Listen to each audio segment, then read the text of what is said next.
We're wrapping this up with a story from last week, essentially, that snuck in.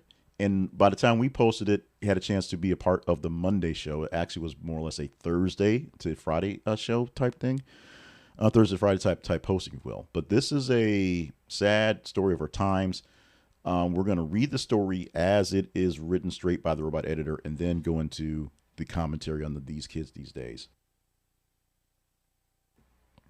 As the story itself is a bugaboo, and then there is, what the underlying thing is, because it seems to be a one-off.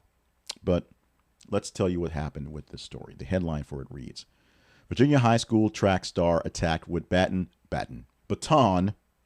by opponent during state title race.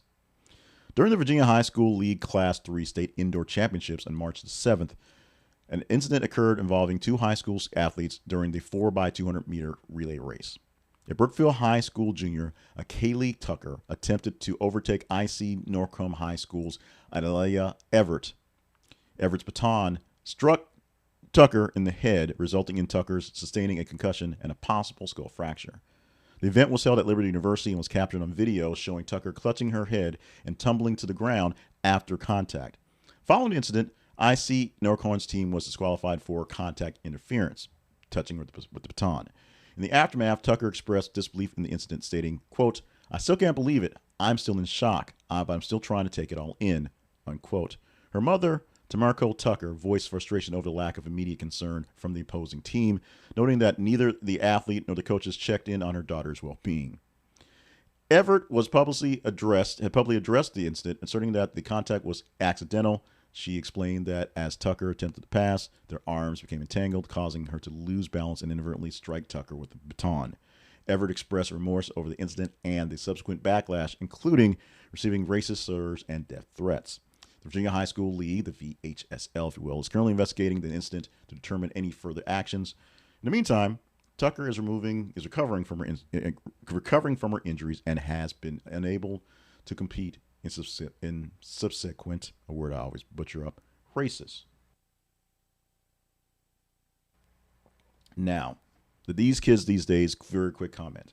It was stated it was an accident. People watching it and the people who commentated on it, because that's what we do, have trashed this girl for essentially waving the baton and smacking her in the head trying to win the race. And maybe it happened, maybe it didn't. Maybe the team should have been nicer and tried to check up on the girl, and obviously they didn't. Maybe the people involved, the officials, should have did something a bit more warm and huggy or more threatening and authoritative at the time. Maybe they didn't.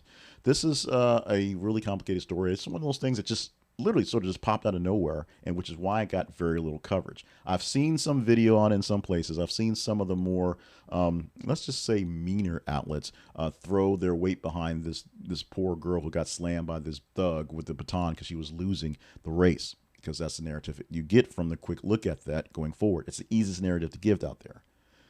Let's not go with the easy narrative.